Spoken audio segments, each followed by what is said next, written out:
Hello प्यारे मित्रों, आपका स्वागत है हमारा इस वर्ष की इतिहास की पहली कक्षा में।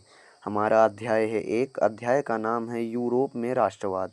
यूरोप में राष्ट्रवाद हमारा इतिहास का अध्याय 1 है, जिसके आज हम 10 महत्वपूर्ण बहुविकल्पीय प्रश्न करेंगे प्यारे मित्रों, जो कि विद्यालयी परीक्षाओं में तथा बोर्ड की परीक्षाओं में के लिए अति आवश्यक माने जाते हैं। प्यारे मित्रों, हमारा पहला प्रश्न है, जर्मनी के एकीकरण का मुख्य निर्माता कौन था? प्यारे मित्रों, जर्मनी के एकीकरण का मुख्य निर्माता कौन था? हमारा ऑप्शन ए दिया हुआ है प्यारे मित्रों, प्रशिया का शासक विलियम प्रथम।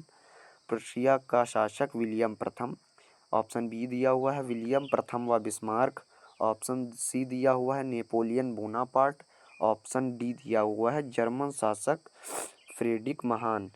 प्यारे मित्रों, हमारे पहले प्रश्न का जो उत्तर होगा वो होगा हमारा बी नंबर, विलियम प्रथम व बिस्मार्क। विलियम प्रथम व बिस्मार्क, इन्हीं दोनों लोगों ने जर्मनी के एकीकरण में मुख्य भूमिका निभाई थी। प्यारे मित्रों, आगे बढ़ते हैं हमारे अगले प्रश्न की तरफ। हमारा दूसरा प्रश्न है, इटली के एकीकरण का मुख्य कारणधार कौन था? इटली के एकीकरण का मुख्य कारणधार कौन था? प्यारे मित्रों, हमारा पहला ऑप्शन दिया हुआ है मेजनी, गैरीबाल्डी, विक्टर इमैनुअल द्वितीय। प्यारे मित्रों, बी ऑप्शन दिया हुआ है रूस का जार। सी ऑप्शन दिया हुआ है विलियम प्रथम। डी ऑप्शन दिया हुआ है नेपोलियन तृतीय। प्यारे मित्रों, इसका जो ऑप्शन होगा वो होगा ऑप्शन ए।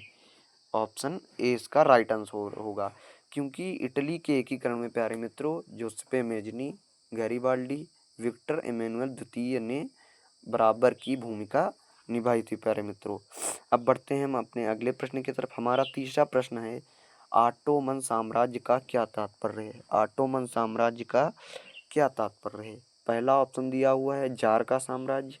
दूसरा ऑप्शन दिया हुआ है हिटलर का साम्राज्य। तीसरा ऑप्शन दिया हुआ है तुर्की का साम्राज्य। तो इसका मतलब है प्यारे मित्रों तुर्की का साम्राज्य। डी ऑप्शन दिया हुआ है इटली का साम्राज्य, लेकिन इसका सही आंसर होगा तुर्की का साम्राज्य। प्यारे मित्रों, हम सी ऑप्शन को टिक करेंगे, तुर्की का साम्राज्य। प्यारे मित्रों, अगले प्रश्न की तरफ हम बढ़ते हैं। चौथा प्रश्न है हमारा, कौन से राज्य ने बाल्कन समस्या को उलझा दिया? प्यारे मित्रों, पहला ऑप्शन है ए रूस। दूसरा ऑप्शन है रूस और जर्मनी। तीसरा ऑप्शन है सी दक्षिण अफ्रीका। चौथा ऑप्शन है डी अमेरिका। प्यारे मित्रों, इसका जो सही ऑप्शन होगा वो होगा रूस और जर्मनी। इन्हीं दोनों राज्य देशों ने इस समस्या को बढ़ा दिया था। प्यारे मित्रों, हम आगे बढ़ते हैं अपने पांचवें प्रश्न की तरफ। हमारा पांचवा प्रश्न है, इटली के एकीकरण से पहले निम्नलिखित राज्यों में से किस राज्य पर इतावली राजघराने का शासन था? तो हमारे ऑप्शन दिए हुए हैं प्यारे मित्रों, दो सिसिलियों का राजतंत्र। ऑप्शन बी दिया हुआ है Lombardy. Option C Venetia. Option D Sardinia Piedmont. तो प्यारे मित्रों, हमारा इसका जो राइट आंसर होगा वो होगा सार्डिनिया पीडमाउंट, यानी कि ऑप्शन नंबर डी नंबर हमारा राइट आंसर हो गया प्यारे मित्रों। अब आगे बढ़ते हैं हम अपने अगले प्रश्न की तरफ। हमारा अगला प्रश्न है प्यारे मित्रों, राष्ट्रवाद का प्रारंभ जिस देश में हुआ वह है जर्मनी, इटली, फ्रांस, इंग्लैंड। प्यारे मित्रों, जो हमारा छठा प्रश्न है उसका आंसर होगा सी फ्रांस। फ्रांस में सर्वप्रथम राष्ट्रवाद का प्रारंभ हुआ था। अब हम अगले अपने प्रश्न की तरफ बढ़ते हैं। प्रश्न नंबर है हमारा 7, यंग इटली समिति का संस्थापक कौन था? यंग इटली समिति का संस्थापक कौन था? यंग इटली समिति के संस्थापक गैरीबाल्डी थे, या बिस्मार्क थे, या कावूर थे, या जोसेपे मेजनी थे?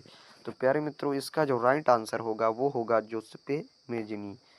इन्होंने ही यंग इटली सोसाइटी की स्थापना की थी, जिसे हम यंग इटली समिति भी कहते हैं। प्यारे मित्रों, हमारा आठवां प्रश्न है, सन 1848 ईस्वी की फ्रांसीसी राजक्रांति के फलस्वरूप सन 1848 की फ्रांसीसी राजक्रांति के फलस्वरूप किसकी स्थापना हुई? ऑप्शन ए हमारा निरंकुश राजतंत्र की। ऑप्शन बी है संयमित राजतंत्र की। ऑप्शन सी है सैन्य शासन की। ऑप्शन डी गणतंत्र की स्थापना। तो प्यारे मित्रों, इसका जो राइट आंसर होगा डी होगा, गणतंत्र की स्थापना की हुई थी। ऑप्शन डी गणतंत्र की स्थापना। प्यारे मित्रों, हमारा प्रश्न नंबर है 9, प्रश्न नंबर है हमारा 9, फ्रांस की क्रांति हुई। प्यारे मित्रों, पहला ऑप्शन है 1788 ईस्वी में, दूसरा ऑप्शन है 1789 ईस्वी में, तीसरा ऑप्शन है 1790 ईस्वी में, चौथा ऑप्शन है 1787 ईस्वी में। तो प्यारे मित्रों, इसका जो राइट आंसर होगा वो होगा बी नंबर, 1789 ईस्वी में फ्रांस की क्रांति हुई थी। प्यारे मित्रों, अगले प्रश्न की ओर बढ़ते हैं। अगला प्रश्न है हमारा 10 नंबर, नेपोलियन का संबंध किस देश से था। तो प्यारे मित्रों, नेपोलियन का संबंध किस देश से था, ये अगर आपने पहला चैप्टर मन लगाकर पढ़ा है तो आपको पहले ही चैप्टर में पहले ही पेज पर शायद मिल जाए कि नेपोलियन का संबंध किस देश से था। ऑप्शन ए है जर्मनी, ऑप्शन बी है फ्रांस, ऑप्शन सी है इटली, ऑप्शन डी है इंग्लैंड। तो हमारे प्यारे मित्रों, इसका राइट आंसर होगा फ्रांस। नेपोलियन का संबंध फ्रांस से था, ये उस समय पर फ्रांस के राजा थे। प्यारे मित्रों, धन्यवाद। ऐसे ही महत्वपूर्ण प्रश्नों को जानने के लिए हमारे YouTube channel easy study point class 10 को सब्सक्राइब करें, वीडियो को लाइक एंड शेयर करें और ज़्यादा से ज़्यादा वीडियो को ध्यान से लगाकर पढ़ें। और ऐसे ही महत्वपूर्ण प्रश्नों को पाने के लिए चैनल को सब्सक्राइब करके रखें। प्यारे मित्रों, धन्यवाद।